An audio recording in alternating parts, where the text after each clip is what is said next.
kimi nasıl ekler? Oo. Valla dur. Abi bana bir bakın. Ne çıkarıyor? Tamam. Bana bak abi. Hadi buraya.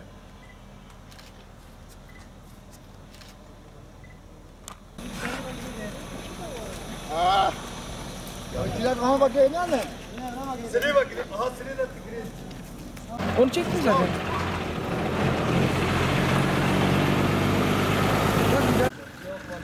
Nasıl, inekleri beğendiniz mi? Siz anlıyorsunuz bu işlerden. Ben beğenmişim. Beğendin mi? Ben beğenmişim. Bilmiyorum arkadaşlar. Siz uzmanısınız şimdi bu işlerde. Allah razı olsun. Güzel bu imkanı sağlayın. Şey değil. Abla dur. Dur. Akıllı ol.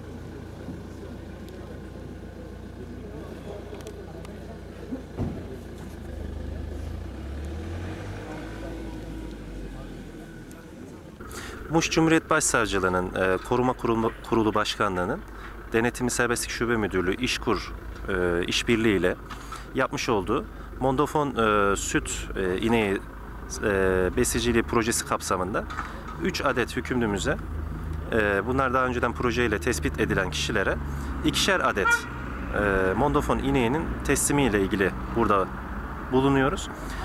İneklerimizin tanesini 4000 TL'ye temin etmiş olduk. Yani proje kapsamında 6 adet inek 24.000 lira. Ayrıca Sosyal Yardımlaşma Vakfı'ndan da 1500 liralık nakliye ücreti. Çünkü Sivas Şarkışla'dan bu ineklerimizi temin edip getirdiğimiz için projemiz 25.500 liralık bir proje kapsamında eski hükümlü olarak hayata tutunma çalışması içerisinde olan arkadaşlarımıza bu ineklerimizi vererek onları besiciliğe yönlendiriyoruz.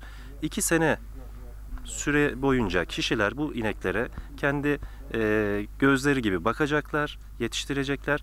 Ayrıca ineklerin gebe olması sebebiyle o proje kapsamında o şekilde temin edildi inekler. Hem sayıları artacak, hem bunun süt ve benzeri ürünlerinden faydalanmış olacaklar. 2 senenin sonunda da devlet tarafından bu inekler bu kişilere hibe edilecek. Projemiz bu.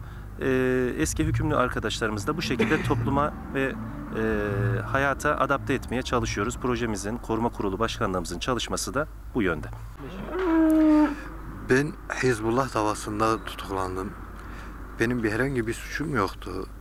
Daha önce İşkur'a müracaat etmiştim. Müracaat ettiğinden dahil bizi denetim serbestliğe gönderdiler. Denetim serbestliği çiftçiyiz diye, çiftçi amaçlı bize bu inekleri, süt inekleri salma, süt inekleri talep ettik, bize verdiler. 3 yıl 9 ay bana ceza verdiler. Cezaevindeyken kardeşlerim Bursa'da alıp buraya getirdiler. Oradan bıraktılar, buraya geldim. 1-2 hafta geçmedi, bir daha tutuklandım. Beni 7 gün gözaltında bıraktılar. Bir sürü işkenceyle maruz kaldım. Onun için bugün de bana bu hayvanları tahsil etmişler. Bu hayvanları tahsil etmek, çoluk çocuğumu geçindirmek için. Yıllarca hapis yattık, eski mahkumun. Ondan sonra devlete müracaat ettik.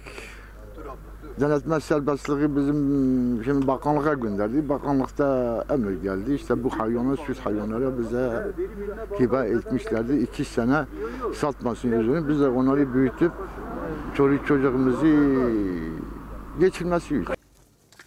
Hadi hayırlı olsun bakalım. Ya sen de al. Hadi hayırlı olsun. Bir tane daha çekin. Bir tane daha çek. Kalan da sizin oldu artık. Hadi hayırlısı Hadi olsun. hayırlı olsun. Hadi. Bir açın bakın numaralarını. Hangisi? 06 57 benim. Bulun hayvanlarınızı bir. Hadi dur, hadi dur.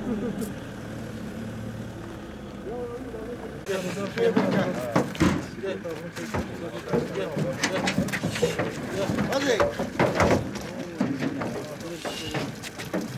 Yer ayağını kaldı.